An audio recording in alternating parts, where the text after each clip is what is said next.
Hello student, this is Muhammad Bilal Rahmani. Today we are going to discuss one or more question. Question is a CSIR NET June 2017 Part B, question number 35, booklet code A. Question is a real analysis की topic मैं कहूँ entire function, हालांकि entire function real analysis में नहीं है, लेकिन फिर भी इन्होंने क्वेश्चन को पूछा है। कॉम्प्लेक्स में करते हैं, रियल में तो बहुत ही कम काम किया गया है। तो एक बार इंटायर फंक्शन के बारे में बात आप किताब में आप इसको देख सकते हैं एक बार कि इंटायर फंक्शन क्या होता है, ठीक है। तो सबसे बड़ी चीज़ ये कि इस क्वेश्चन का जो सबसे मेन कीवर्ड्स है, जिसने भी इस क्वेश्चन को फ्रेम किया है, क्वेश्चन बहुत ही अच्छा है। क्वेश्चन आप अगर पढ़ेंगे तो आपको भी मज़ा आएगा।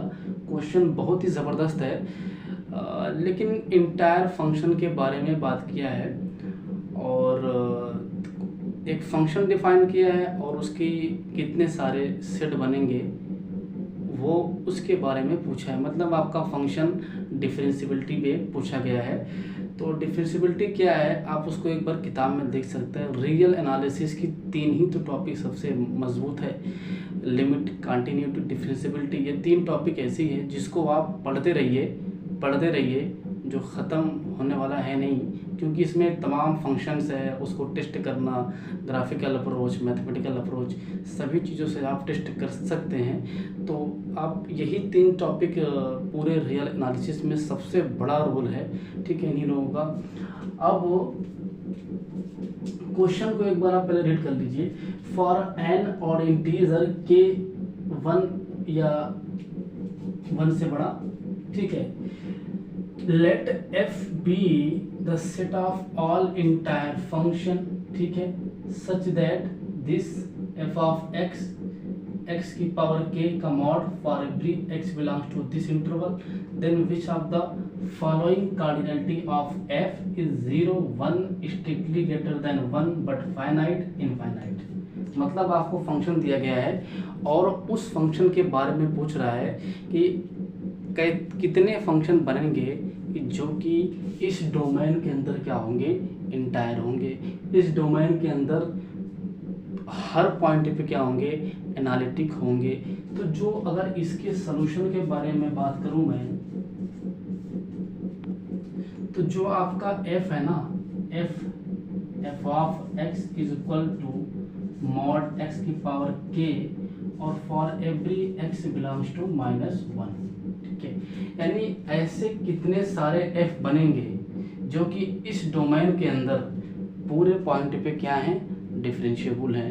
तो अगर कितने बनेंगे, तो अगर k is equal to, if you take k is equal to 1, तो this is f of x is equal to mod x for every x belongs to -1 और 1।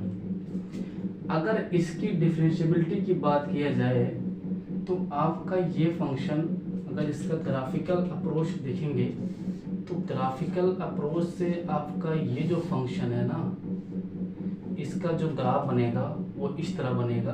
तो इसका ग्राफ हमेशा ऐसा ही बनेगा और यही एक पॉइंट है, ये पॉइंट 0 पर आपका फंक्शन डिफरेंशिएबल नहीं है। हर पॉइंट पे आपका फंक्शन कंटिन्यूअस है, लेकिन 0 छोड़ करके बाकी सभी पॉइंट पे आपका फंक्शन क्या है, डिफरेंशिएबल है। तो 0 एक ऐसा पॉइंट मिल गया जहां पर फंक्शन डिफरेंशिएबल नहीं है। तो अगर आप इसकी रियल लाइन लेते हैं तो ये 0 हो गया, ठीक है। और आपका इंटरवल कितना है, -1 है और 1 है, ठीक है। अब इसका नेबरहुड आप कोई भी लेंगे, अगर आप इसको सेंटर मानकर कोई भी इंटरवल बनाएंगे तो आपका फंक्शन एनालिटिक नहीं होगा, ठीक है। क्योंकि एनालिटिक मतलब ये कि अगर मैं कहूँगा कि f मेरा 0 पे एनालिटिक है, अगर 0 को सेंटर मान करके कोई भी एक ऐसा ओपन इंटरवल बनाया जाए जिसके हर पॉइंट पे फंक्शन क्या हो, डिफरेंशिएबल हो, तो एक पॉइंट ऐसा मिल गया जहाँ पर फंक्शन डिफरेंशिएबल नहीं हुआ, तो मैं कह सकता हूँ f is not analytic at point 0, ठीक है। एफ जीरो को छोड़ करके हर पॉइंट पे एनालिटिक है।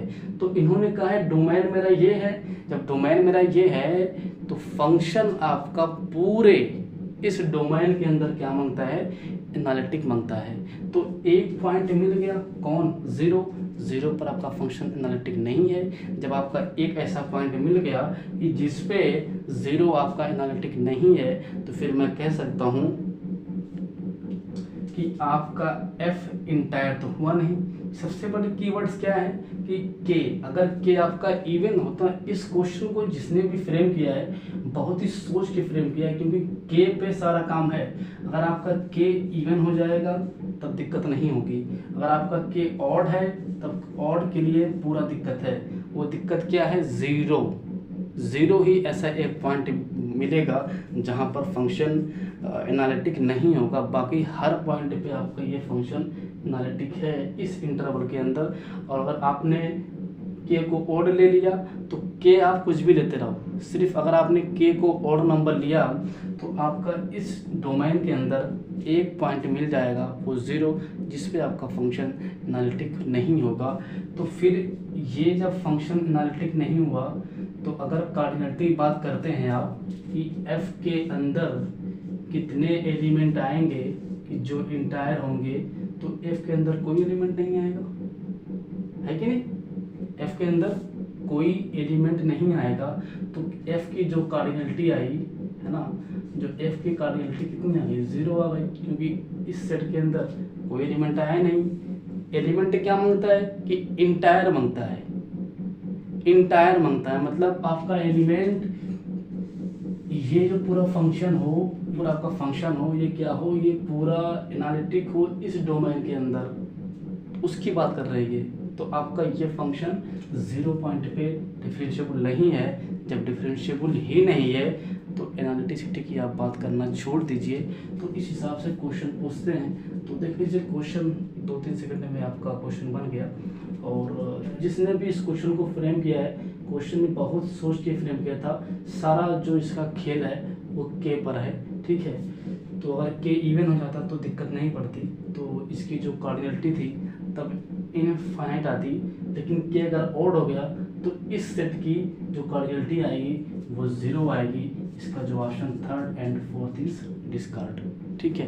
तो इस हिसाब से क्वेश्चन पूछते हैं। क्वेश्चन आगे भी पूछेंगे, ऐसा नहीं है क्वेश्चन नहीं पूछेंगे, क्वेश्चन आगे भी पूछेंगे।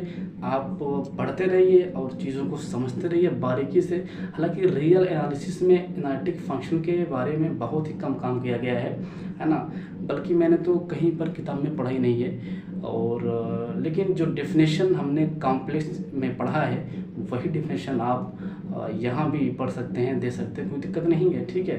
क्योंकि कॉम्प्लेक्स एनालिसिस के अंदर एनालिटिक फंक्शन का पूरा जो किताब है उसी पे बनी हुई है। हर जहाँ पढ़ेंगे आप लेट एफ बी ए एनालिटिक फंक्शन, रियल में तो नहीं, रियल में डिफरेंशिएबल, कंटिन्यूअस, है ना, लिमिट कंटिन्यूटी के बारे में ज़्यादा काम किया गया है रियल एनालिसिस में।